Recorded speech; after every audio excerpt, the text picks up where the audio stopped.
Damai sejahtera Allah yang melampaui segala akal dan pikiran manusia, itulah yang memelihara hati dan pikiranmu di dalam Yesus Kristus Tuhan kita.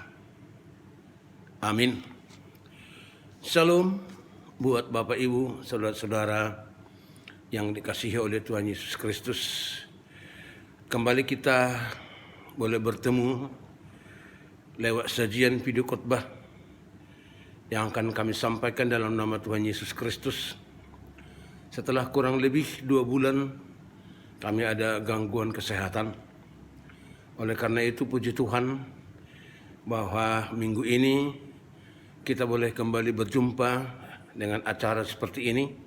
Dan ke depan juga kita berharap Tuhan semakin memberikan semangat baru, pengharapan baru, kekuatan baru kepada kita untuk melanjutkan pelayanan sebagaimana yang Tuhan kehendaki di tengah kehidupan ini. Oleh sebab itu Bapak Ibu Saudara-saudara, mari kita meluangkan waktu sejenak untuk bersekutu dalam nama Tuhan lewat khotbah ini yang diambil dari Nas Pengkhotbah pasal 10 ayat 10 sampai dengan 15. Demikian firman Tuhan, saya bacakan. Jika besi menjadi tumpul dan tidak diasah, maka orang harus memperbesar tenaga. Tetapi yang terpenting untuk berhasil adalah hikmat. Jika ular memagut sebelum mantra diucapkan, maka tukang mantra tidak akan berhasil. Perkataan mulut orang berhikmat menarik, tetapi bibir orang bodoh menelan orang itu sendiri. Awal perkataan yang keluar dari mulutnya adalah kebodohan, dan akhir bicaranya adalah kebebalan yang mencelakakan. Orang yang bodoh banyak bicaranya, meskipun orang tidak tahu apa yang akan terjadi dan siapakah yang akan mengatakan kepadanya apa yang akan terjadi sesudah itu dia. Jerih payah orang bodoh melelahkan orang itu sendiri, karena ia tidak mengetahui jalan ke kota. Demikian saudara-saudara, pembacaan nas khotbah kita untuk Minggu 19 September 2021 hari ini, yang diangkat tema dalam Almanak GKPI, hidup dalam didikan Tuhan. Saudara-saudara sekalian, dalam dunia pendidikan Indonesia, kita mengenal 3 jenis pendidikan, yakni pendidikan formal, pendidikan non-formal, dan informal. Tujuan pokok dari pendidikan yang maksud adalah untuk mencerdaskan manusia yang terampil di tengah-tengah masyarakat. Manusia memiliki ilmu pengetahuan untuk diabdikan kepada masyarakat secara umum dan berguna bagi dirinya sendiri, yang pada gilirannya nanti ia akan menjadi aset bangsa demi kemajuan di segala bidang kehidupan.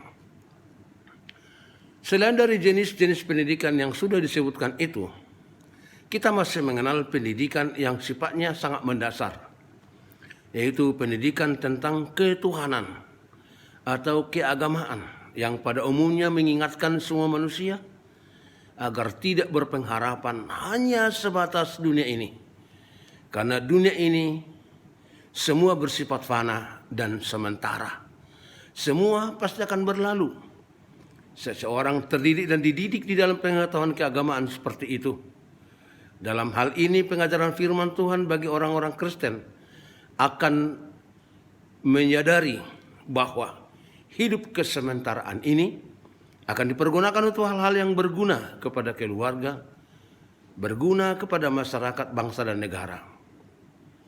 Dalam konteks berpikir demikianlah, khotbah ini disajikan bagi jemaat yang terkasih, yang hidup pada masa kini untuk direnungkan dan dihayati maknanya. Bapak Ibu, jemaat Tuhan yang terkasih, khotbah ini adalah bagian dari pengajaran penulis kitab pengkhotbah yang menekankan akibat-akibat dari suatu kebodohan manusia. Tak ada kebodohan yang akan mendatangkan keuntungan dan kesuksesan.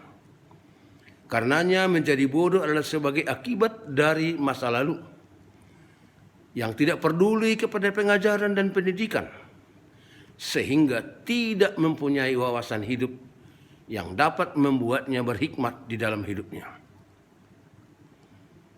Pengkhotbah ini memberikan beberapa analogi atau gambaran mengenai akibat-akibat yang terjadi dari kebodohan di tengah kehidupan manusia secara umum.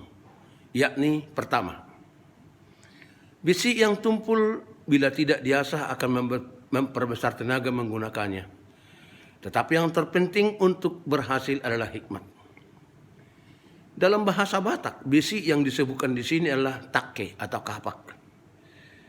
Tentunya kalau menggunakan alat kerja kapak, kalau kapak itu tumpul, kita akan menggunakannya dengan sekuat tenaga untuk membelah kayu api dan sebagainya. Sebenarnya sebelum menggunakan itu, supaya kita tidak begitu susah payah menggunakannya, diusahakan untuk diasah supaya kapak itu bisa dipergunakan semaksimal mungkin. Pokok ini sebenarnya mengajarkan bahwa banyak faktor yang perlu diperhatikan untuk suatu keberhasilan dalam pekerjaan. Di antaranya adalah perlengkapan alat-alat yang perlu digunakan. Dengan kata lain, perlu perencanaan yang matang untuk keberhasilan sebelum memulai satu pekerjaan. Yang kedua, ular yang memagut sebelum mantra dibacakan, maka pemantra tidak akan berhasil. Saudara-saudara, ular adalah seekor binatang yang berbisa dan licik mencari mangsanya. Banyak dijumpai dalam hidup ini. Perilaku manusia justru seperti ular, sehingga antisipasi dan kewaspadaan akan hal ini tidak boleh dikesampingkan. Perlu membekali diri dengan hikmat, karena kekuatan otot akan kalah dengan kekuatan otak atau hikmat. Gerakan ular yang sering digambarkan dengan iblis akan ditundukkan dengan hikmat dari Tuhan sendiri. Yang berikut, bibir orang bodoh akan menelan dirinya sendiri. Ada orang bijak yang berkata, Tuhan menciptakan satu mulut, tetapi dua telinga dan dua mata. Hikmahnya adalah agar manusia lebih banyak mendengar dan melihat, memperhatikan daripada berbicara. Ini adalah suatu hikmat. Hikmat yang memberikan kebijakan kepada seseorang dengan menggunakan panca indera tersebut yang diciptakan Tuhan. Satu mulut, dua mata, dua telinga. Yang berikut saudara-saudara, untuk orang bodoh, awal perkataannya adalah kebodohan, dan akhir perkataannya adalah kebebalan yang mencelakakan. Artinya saudara-saudara, pengkhotbah ini menegaskan bahwa perkataan orang bodoh dari awal sampai akhir tidak ditemukan hal-hal yang menyukakan orang-orang sekitarnya. Ia menjadi beban bagi masyarakat di sekitarnya, beban moral, dan orang yang ada di sekitarnya tentunya akan senantiasa mencurigai akibat apa lagi yang ditimbulkan oleh orang-orang bodoh itu yang ada di tengah masyarakat. Dan yang terakhir, banyak bicara meski dia sendiri tidak tahu akhir akibatnya. Jadilah orang bodoh akan melalahkan diri sendiri karena dia tidak tahu jalan menuju sukses dan sukacita. Orang kita mengatakan, saudara-saudara, air beriak tanda tak dalam dan tong kosong nyaring bunyinya. Semua gambaran, lukisan atau analogi yang telah dikemukakan di dalam keterangan ini, saudara-saudara, akan memberikan kita sebuah kesimpulan bahwa kebodohan melahirkan kerugian besar bagi dirinya sendiri dan bagi orang lain juga. Inilah yang kita jumpai di dalam kitab Pengkhotbah pasal 10 ayat 10 sampai dengan 15. Kini Bapak Ibu Saudara-saudara, kita akan berusaha mencoba mengkaitkan Sejauh mana hubungan khotbah ini dengan perilaku kehidupan kita sehari-hari yang kita jumpai di tengah masyarakat maupun jemaat? Kalau kita membaca Amsal pasal 1, 7 dan 8, di situ kita diingatkan bahwa permulaan hikmat dan pengetahuan adalah takut akan Tuhan. Selanjutnya, ialah kesediaan untuk mendengarkan pengajaran dan pendidikan, terutama yang disampaikan oleh orang tua di keluarga. Hal yang tidak boleh terjadi adalah kepintaran dan pengetahuan itu tidak boleh menggantikan kedudukan Tuhan sebagai sumber hikmat, sumber hidup.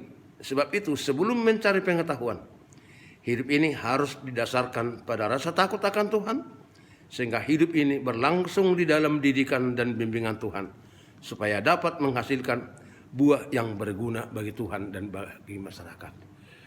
Satu pertanyaan pergumulan Bapak Ibu Saudara-saudara, masihkah ditemukan pada zaman kemajuan ini orang-orang yang takut akan Tuhan?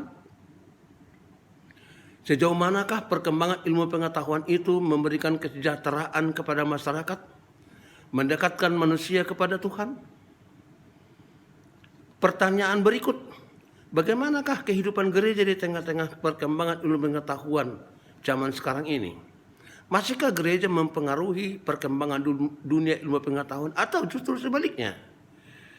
Iman, harapan itu malah telah tertimbun dengan berbagai pertemuan ilmu pengetahuan, dari hal yang sederhana sampai dengan yang sulit diterima akal. Itulah dunia kita sekarang ini. Namun Bapak Ibu Saudara-saudara, apapun ilmu yang kita dapatkan, bagaimanapun pengetahuan yang kita miliki, hidup kita harus kita dasar kepada rasa takut akan Tuhan. Sehingga kita menjalani kehidupan ini hidup dalam didikan Tuhan, supaya pengharapan kita tembus melewati dunia ini, pengharapan kita melewati dunia hingga kepada keabadian, sebagaimana yang telah Tuhan janjikan dalam firman-Nya. Biarlah juga peringatan dari khotbah ini buat kita semua, memberikan kita kesadaran untuk menoleh sejenak ke belakang sejauh perjalanan yang kita telah lalui. Apakah kita berjalan dalam didikan Tuhan, atau justru ilmu pengetahuan dan teknologi telah membungkus kehidupan kita sehingga tidak ada lagi ruang iman dan pengharapan sesuai dengan ajaran Kristen tengah kehidupan kita? Ini pertanyaan untuk direnungkan dan dihayati. Tuhan memberkati saudara-saudara semuanya. Amin. Kita berdoa. Bapa yang di surga, Tuhan yang kami sembah dalam Yesus Kristus, kami berterima kasih kepadamu Tuhan atas kesempatan yang masih Tuhan berikan kepada kami untuk bersekutu denganmu lewat ibadah minggu hari ini. Biarlah khotbah yang kami dengar baru saja menggugah hati iman percaya kami untuk semakin menyadari perjalanan hidup yang telah kami lalui dan yang akan kami lalui. Mestinya kami berada dalam didikan Tuhan, supaya hidup kami menghasilkan buah-buah yang berguna bagi kerajaan Tuhan di tengah-tengah dunia ini. Berkatilah kami Tuhan, tuntunlah hidup kami untuk menggapai hari esok, walau penuh dengan tantangan dan kesulitan. Jadikan kami menjadi pemenang, supaya nama Tuhan kami permuliakan lewat perilaku, perkataan, dan pembicaraan kami. Jadikan kami menjadi orang berhikmat, supaya hidup ini kami jalani dengan hikmat yang asalnya dari Tuhan. Sehingga dalam hidup kami, nama Tuhan semakin dipermuliakan hari demi hari. Ampuni dosa-dosa kami Tuhan. Terimalah doa kami. Kami berdoa di dalam nama Tuhan Yesus Kristus, Juru Selamat kami yang hidup. Amin.